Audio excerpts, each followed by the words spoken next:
Hey, good morning, folks. George Bunny again. And what I want to kind of go over is something that it seems that people can't differentiate between MAGA people and Americans. See, MAGA people have no loyalty to America. Their loyalty is to their fearless leader. They're attempting to destroy everything that we stand for. They want to get rid of our Constitution. And this is just, and the thing is, let me say this before I go any further. MAGA people are not white people.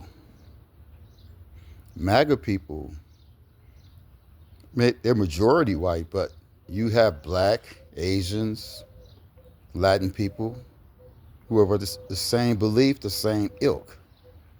So this is not a white thing or a black thing, anything. It's an American thing. This is an American thing. And these people are not loyal to this country or what we have stood for. And what I mean, and I'm saying that, I'm not saying that America has lived up to its word, its Constitution, but we've been trying to get there. These people have no interest in that. I mean, the thing is, they don't. It's all of what their fearless leader says is what they do. These are followers. They're not free thinkers. They're followers. They do whatever he says do. And this man is composed of hatred. His thing about retribution wasn't just about certain politicians. He's destroying everything about this country as if this country done him wrong. And I don't see how you can be a billionaire and feel like America failed you. I mean, I just can't. I've never had the opportunity he's had, but I don't feel like America has failed me. I don't feel that way. I have other thoughts, but I don't feel like it's failed me to the point to where I hate America or the people in it. I just don't think that doesn't make sense. But see, what MAGA people have done, they've destroyed America. I mean, not to oblivion, but they destroyed who we were. They destroyed our standing in the world. And that's a bigger problem. You know, you see our treasury dollars declining. And that's because people don't view us the same way. We're not viewed as this great society anymore. That's not us. And what they've done is they've not just made us unreliable, but they've done it with vitriol.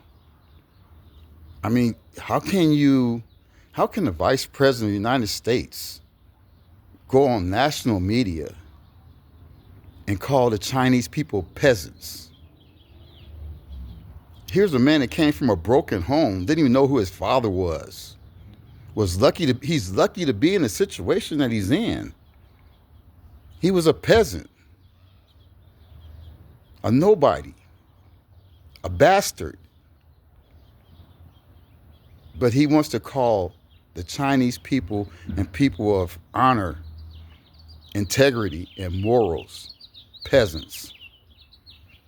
If that's what a peasant is, I'll gladly be that. Because it takes no effort to be immoral.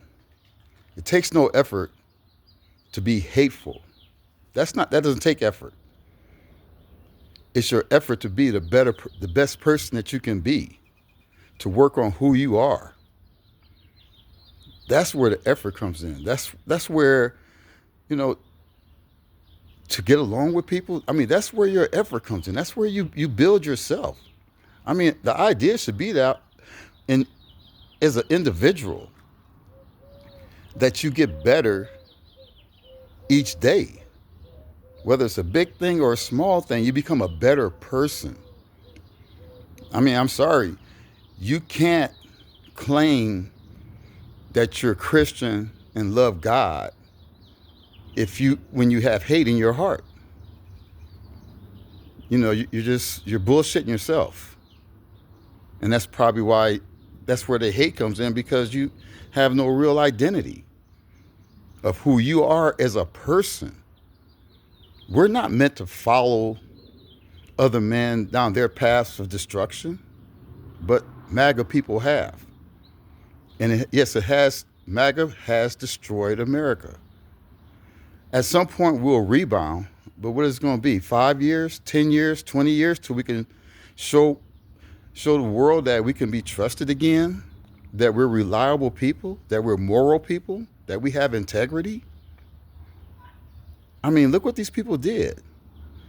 They support Trump's effort to extort the world.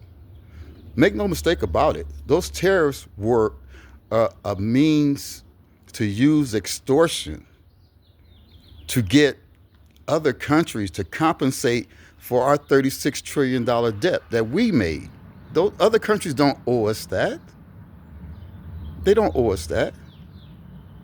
And instead of trying to work with people to dig ourselves out, they want to try and contain people. They want to contain China. They want to contain Russia. What happened to competition? That's the American way. And this is another problem. We're competitors. We're not little whiny little wimps. But that's what they've turned us to. Hateful, whiny wimps. Come on, America. This is not who we are. I mean, these trade tariffs, what they've done is they are isolating us. These other countries are not going to invest their money as they did before.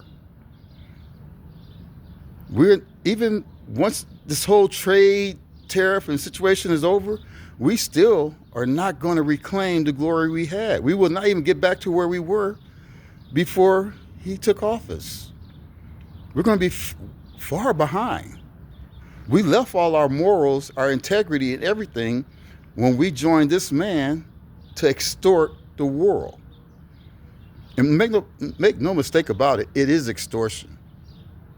A 10% across the board tariff on every country, when tariffs are generally between 1% and 3%, in a lot of cases 0. But you want, and this is the other problem. Those 10% tariffs are not paid by the other country. It's a tax on the American people. It's a tax. In the next 2 weeks, we're going to start seeing empty shelves and even higher prices. I mean, hell, by June, late June or July, everything's going to be higher, no matter what happens now. The rest of this year, we're going to be in trouble. There may not be any school supplies on the shelves come August, September. Maybe a simple notebook that you paid $1 for is going to be $5. Just think about it. This is what they've done. This is what they've done. How can you say that the deficit we run with China shows that they're cheating us when we buy more products for them? We don't have manufacturing for the majority of the products that we receive. We don't do that anymore. America is a service, has turned itself into a service-based economy. We do technology, we do finance, we do medical. We provide services. That's where our money is. But instead of us, the Trump administration, instead of them enhancing that and building on that, they're trying to eliminate the Department of Education.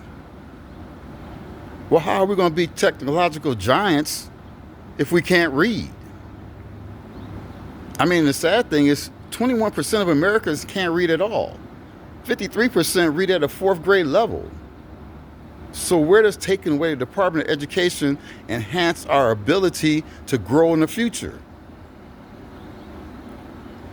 What good does it do us to take our colleges and start canceling out and eliminating their research facilities?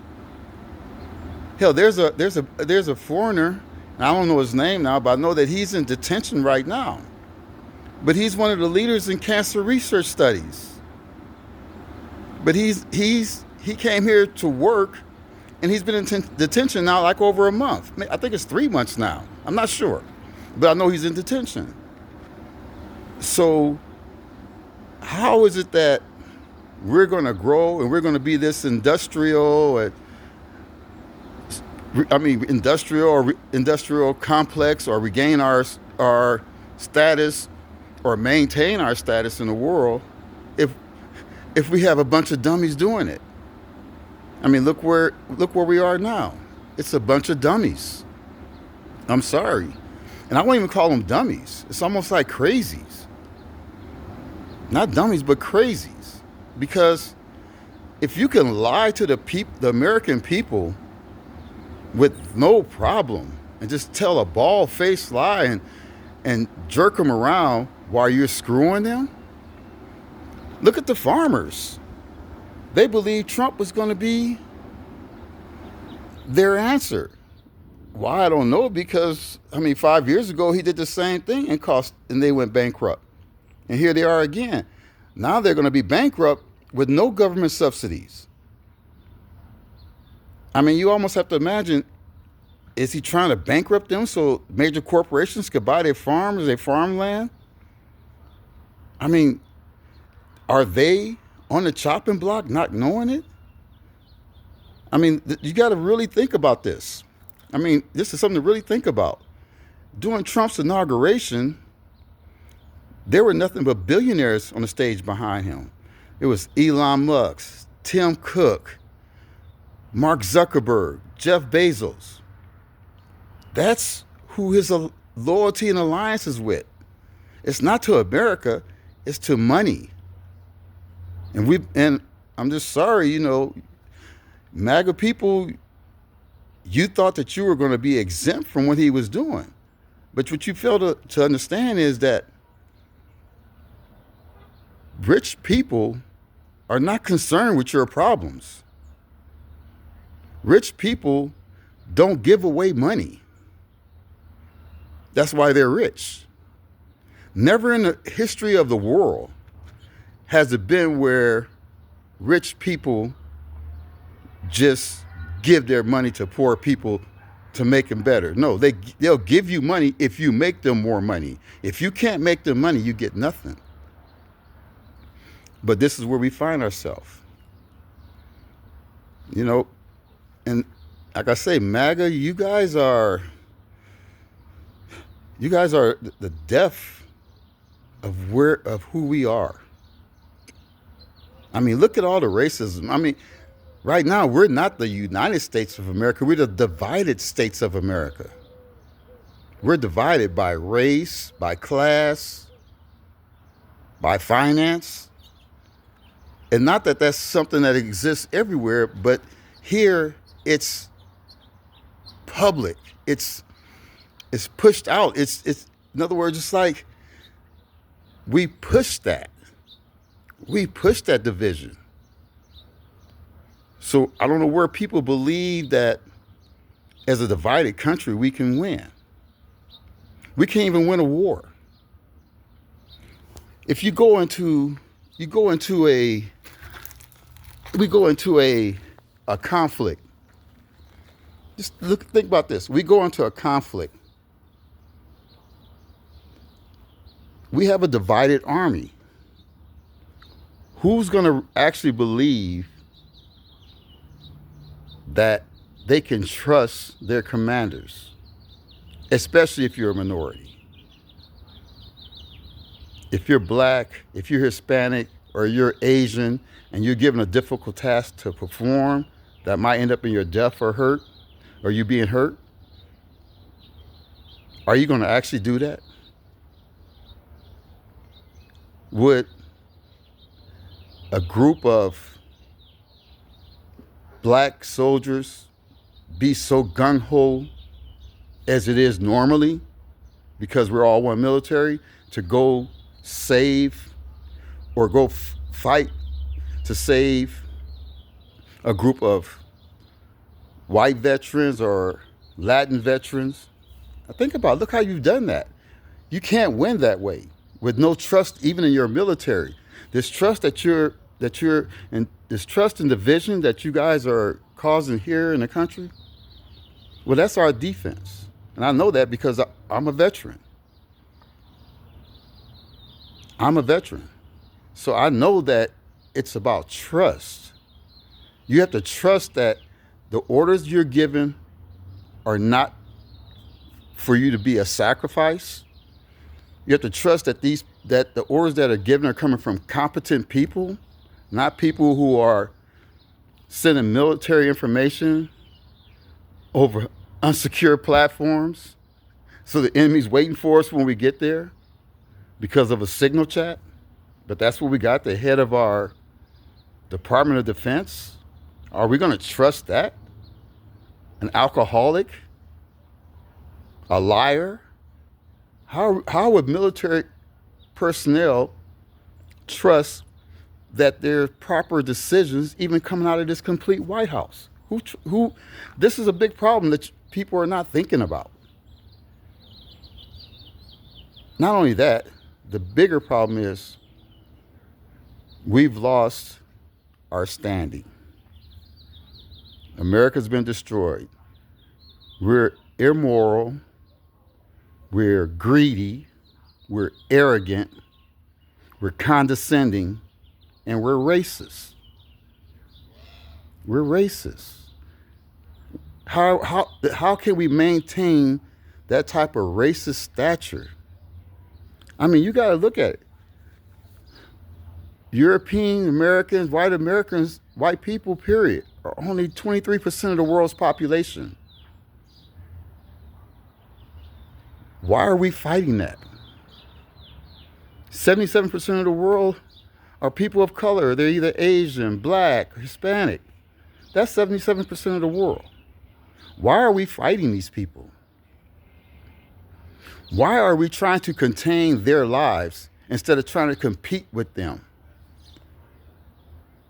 You know, all my life I grew up believing that America was the strongest country because we had morals, we had integrity, we had drive, we had belief in our country. I'm sorry, well, the belief in our country is gone. It's gone just amongst ourselves. So imagine all the doubts and things that we're feeling. Imagine how people in other countries outside of our borders. I mean, look, Canada hates us. Our next door neighbor see us as a threat to them because the Trump administration has talked about annexing their country, making them a 51st state. Who does that? Where do people get the idea that you can defeat people with shit instead of sugar? You don't have to be weak to be kind, to be open. That's not weakness.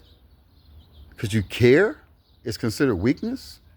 How can it be? You care about your kids, no matter how MAGA you are, you care about them. So where does that disconnect be where you don't care about other people? But this is the situation that we're in now because MAGA people have destroyed everything we stood for, everything we were building for, because we are a young country. So we're going to have all these ups and downs. We're going to have all that. Plus, not only are we a young country, we're a diverse country of many races. We're not like India or China or Africa or some of these other countries where it's majority of one race for that country. We're a mixed race country. And if we can't put that part in its proper perspective, if we can't understand how we're going to work together as a mixed race group of people, we're doomed to fail.